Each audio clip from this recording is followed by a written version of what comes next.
Hello guys, this is Roger69501 and welcome to my channel. Well, I wish everybody had an excellent weekend and I wish everybody to have an excellent week. And remember, today is Monday, the joy of doing nothing day. Oh yeah. Well, I guess you all know what I'm going to do. So the comic that I'm going to display is, of course, you all know from what year it is. So it is Superman issue number 89. Check this out. Awesome, man. So I'm going to put it here. Okay. Well, this video is where I'm going to give you my thoughts about Superdoom Part 3 and 4, which are here. Yep. Here's Part 3 and here's Part 4. So, okay. Some people have some confusion about which comic book should read first or last. To be honest, although it is portrayed on the cover, it says Superdoom Chapter 3 and Chapter 4, but basically you can read it any order that you want. It do not affect the story because it's the same story divided into comic books. Allow me to explain. Okay, let's take Superman Wonder Woman Annual number 1. Well, basically here's the story because of the last issue, or my last video, we saw the confrontation between Superman Cyborg and Superman Doom, or Doom Superman. So the whole story goes between, the fight goes between Superman and Superman Cyborg. Not Cyborg, Eradicator. I always get those two characters confused because they're both metal. So they're both metal, so sorry about that. So the thing is that Cyborg, not Cyborg, Eradicator,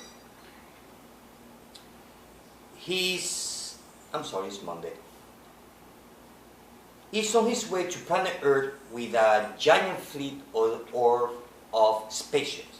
The thing is that the spaceships, they want to surround the planet Earth so that way they can control everybody, because they want to make kind of like an energy field that will surround planet Earth. So we have Green Lantern out of space trying to hold back planet Earth out of his orbit, which I know is cool. I didn't know that Green Lantern has that power to do that. I know that they're very powerful, but to hold back a planet, well, that's pretty awesome.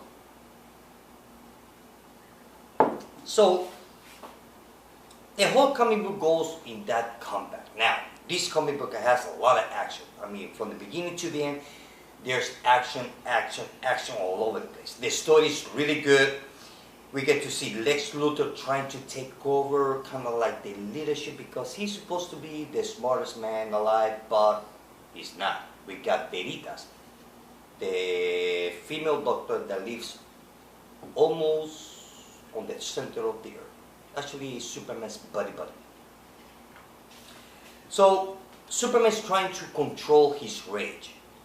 Then from there we go to inside of Doomsday's mind, because it kind of reminds me of the Incredible Hulk, in the sense that there are times in the comic book where we see Hulk and Bruce Banner talking to each other in their mind. So the same thing happens here. So there's a big fight between Doomsday and Clark Kent. Incredible. Wonder Woman's tried to go to help him, but he doesn't want to. And then we see Steel. Now, Steel have a confrontation with Eradicator. The thing is that this new Steel, he uses technology because he got contaminated by Doomsday when he first confronted him. That he was the only metahuman, non-metahuman, able to fight against Doomsday for a couple of minutes and survive and tell about it. So he got contaminated by Doomsday virus. So he went into a swimming pool filled with liquid metal. It reminds me of this movie, Terminator 2. Remember that cop that he can change shape and he can walk through the bars of the police station? Remember that? It's kind of like liquid metal, same thing. Except that he cannot go through things. But physically, it reminds me of Terminator. But anyway, so that fight. Now remember that still he's in outer space with Lana Lang. Remember on my last video? Well, they're in outer space on their way home to planet Earth. Now on the way home, they send the message to the Justice League saying, look guys, there's a big, giant spaceship fleet on his way to planet Earth, which was sent by Eradicator. Now we know that Eradicator is being controlled or work for Brainiac, which Brainiac right now has Lois Lane control. See what I mean? You're not lost? I mean, it's easy. So the thing is that it's not complicated, believe me. So there's a big fight, this and that. So finally, I get to notice that Steel has a kind of different new powers with his new liquid metal suit. Is that once that the spaceship that they were in, it was attacked by Eradicator.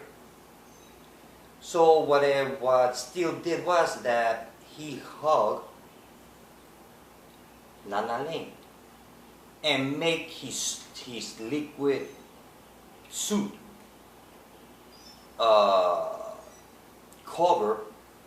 take over Lana Lang to protect her from outer space, so that way she would not die, that was cool. So I believe this is a new power, because the Steel that I remember, well, he just had a hammer. That was it. And his suit was just armor. That's about it. It has no liquid metal in it. So this is the new Steel. Which was cool. Although he still used the hammer as we know from the 90s. Anyway, so he managed to save Lana Lang. And then Wonder Woman, she's still trying to talk to Doomsday, saying, look, Clark, I know you are in there somewhere. Just reach out. And Clark Kent on inside Doomsday's mind, he can hear Wonder Woman, and then there's another fight between Doomsday and Clark Kent inside of Clark Kent's or Doomsday's mind. Depends how you look at it. The thing is that what Brent is trying to do is that there's a giant portal in outer space close to planet Earth. Actually, it's kind of like on the dark side of the moon. There's a giant portal, which it was there by the Eradicator. So, and I forgot to mention one thing, that the way that this comic book finished, as you can see here, is the same end on this one here. So both comic books end the same way, just two different stories. So here's between Doomsday, Eradicator, Steel, and a little bit of the Justice League. Basically, here's what's going on. So it was a good story. I would give it 4 out of 5. Now we go to SUPERDOOM Chapter 4, which, like I said before, doesn't matter. You can read this one first and that one later, or you just can read one, and it's okay, because on this story here, it shows you how they managed to cure Superman from the virus. Remember that they explode, that there was a giant cloud of kryptonite almost covering planet Earth. So Superman had to be in outer space. So the thing is that Superman and Doomsday, in their mind, kind of like they talk to each other. They said, look, I need to save planet Earth, and this and that. And Doomsday says, yeah, but if we go down there, you know that there's kryptonite, and you're gonna lose your control over me. Stupid truck. So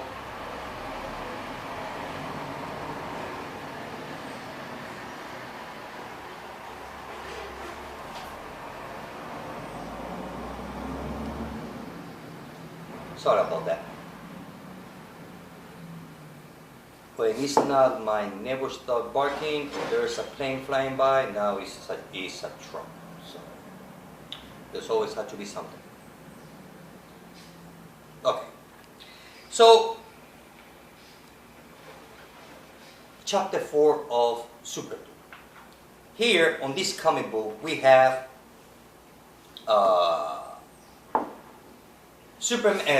Batman. He managed to free the Phantom King, aka Dr. Sadu. Is XA-DU. Sadu or Adu. I think it's Sadu. Kind of like Sandu. Kind of like Sanadu. Sadu. I guess that I'm pronouncing the correct way. If not, let me know. Anyway, so Batman managed to free the Phantom King. You see, the Phantom King, aka Dr. Sadu, or vice versa, he was a scientist in planet Krypton, and he was sent to jail because he was doing some experiment which was against the law of the Kryptonian. So he's the first prisoner, or actually the first enemy of Superman on the New 52. And Superman, he drove his ass to the Phantom Zone, although Sadu managed to be in the Phantom Zone to create kind of like a suit that he managed a way how to get in and out of the Phantom Zone, in a way. So Batman, he decides that he needs Sadu to help Superman. How? Well, easy. You see, he's a genius. This Sadu guy, he's a genius guy. Although I don't know much about his background, but for what I've read so far, he is very genius. And being Kryptonian, he can have the same powers as Superman. Like every other Kryptonian being on planet Earth can have the same powers as Superman. So there's nothing new there. So the thing is that because he needs Sadu technology to eliminate the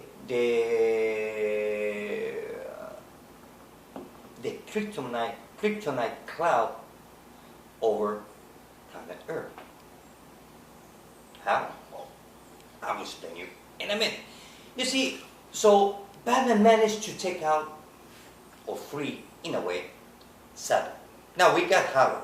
If you don't know who Harrow is, she's the leader of a secret police that is after Superman. That she appears on the end of issue number 29 of Action Comics.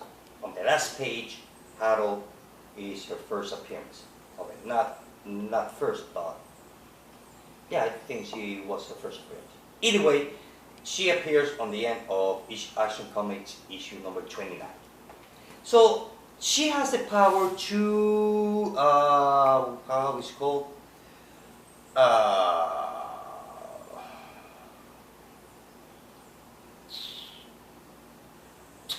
Cross dimension, I think it is.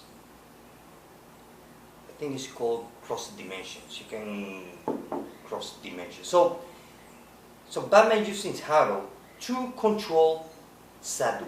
So that way the best way, so Harold, what she does is that she keeps Dr. Phantom King, between the two dimensions, between planet Earth and the Phantom Zone. So that way he will not get the power from the yellow side. So kind of like she's using him because he has the way to destroy the kryptonite cloud. And how they use it? Well, because Harold, she has the ability to cross dimension.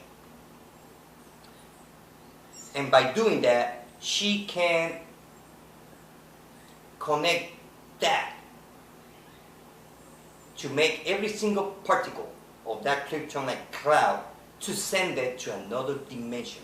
Because if they try to destroy the cloud of kryptonite in the standard way, let's say in the DC Universe way, well, according to Lex Luthor, it would take 3 years. And they do not have 3 years. So they managed to eradicate the whole cloud. So they managed to save Superman. Now Superman finally got control of Doomsday. So now Superman's back. He's kind of cured in a way. I don't believe that he's 100% cured.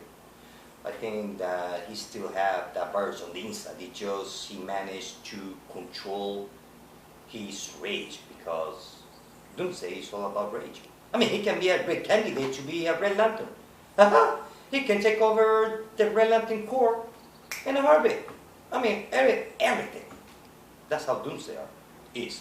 So once that cloud is over, so the Justice League managed to destroy all the little ships that was sent by Eradicator, because they need to destroy 30% of them to save planet Earth. So that way they will not connect to one another to pull planet Earth into the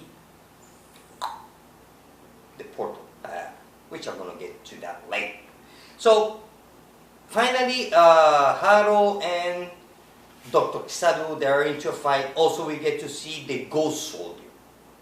So the Ghost Soldier have the power to go through walls, to face through solid things. He can go through walls, through doors. He can be underground, and kind of like he can raise the dead or something like that. So they send an army of spirits against the ships. Then we could see Martian Manhunter fighting the Eradicator ships. We see Doomsday. And the funny thing is that Doomsday, he went to look for backup. Remember that, what I call the Superman pet on this story arc? The underground people? That one. So, finally they eradicate the cloud. I'm going to tell you, this story was awesome. I really like both comic books. So they finally destroy all the ships. We see that Lois Lane, she finally broke her link with Brainiac, although she stayed with the power. So kind of like female version of Xavier. I don't know if that's going to be a permanent thing to Lois Lane, because we know that she having that psychic power to get it in other people's mind. Actually, she already knows that Clark Kent and Superman are the same person. So, according to the story, she got cured. She lost the control, the link between Lois Lane and Brainiac. So she's kind of cured, in a way. And Superman also, in a way. Let's see what else. So once that finally Superman he got cured, but there not be no more kryptonite in the atmosphere, so he gained control of Doomsday. So he's now Superman, not SUPERDOOM. And Krypton, yes, he's here. He managed to regain his power also. So we see Superman and Krypton fighting all those spaceships. I mean, I'm talking kick-ass all over the place. The thing is that once that they eradicate the kryptonite cloud, Batman, he make a mistake. Believe it or not. The Phantom King, or Dr. Sadu, he escaped. because he managed to stay on this dimension long enough to gain superpowers as Superman. So he just escaped. So now we got Sadu flying around somewhere. And Lex Luthor, he's not too happy about it. And Batman, believe me, he's not too happy either. So let's go there. So sooner or later we're gonna see the Phantom King back on the Superman books in the future, because he have to come back. So the end of this comic book ends the same way as that one. This one here. So on my next video, after this one, I'm gonna talk about Action Comics issue number 34, part 1 of Assimilation. Part 1 of chapter 1 of Assimilation. That's the new story. I don't know how many parts it's gonna be. So overall, these two comic books, they were awesome. I like it. I really enjoyed this story. You see, with those two comic books, kind of like the whole story gets together. At least I see it that way. So overall, I'm gonna give it, both comic books, 4 out of 5. I really liked this story. It was fun. Maybe on the beginning of this SUPERDOOM thing was kind of like, there was one specific comic book that I did not like at all. I give it 3. I don't know which one was. Whatever. But those two comic books, I really like it. I'm going to give it 4 out of 5. So my next video, I'm going to be talking about Assimilation chapter number 1. So, well guys, before I finish, you're kind of, like I said, you do not need to have both comic books, that if you want to. But the one I like the most, it was this one. This one? Yes. Chapter 4. This is where we see Dr. Sadu, we see Brainiac. Oh, I forgot to mention that we see that Lois Lane, she's inside of Brainiac's spaceship. Because it's kind of the same way as Clark Kent with Doomsday. She's trying to escape. The art was fun, the art was good. A little bit dark for my taste. A little bit light colors would be a lot better. But I guess that just to give it a little bit more of feeling to the situation. The lights are a little bit thick. The colors, they're nice, just too dark. There are pages that they just too much going on, like this one here. Like too much going, kind of like too much going on. But other than that, it was fun. I really like these two comic books. And like I said, I will give it 4 out of 5. That you need to have the 2 comic books, that's up to you. Because this one deals with Lois Lane, Clark Kent, Sadu, Harrow, everything that is going on planet Earth. And this one goes what is going on outer space. So they're both connected. It's just kind of like the same story divided in two parts. So, like I said, I will give it 4 out of 5. Well, guys, and remember my next video, part 1 of Assimilation. Well, guys, this is it. I hope you liked the video. Till later. Bye.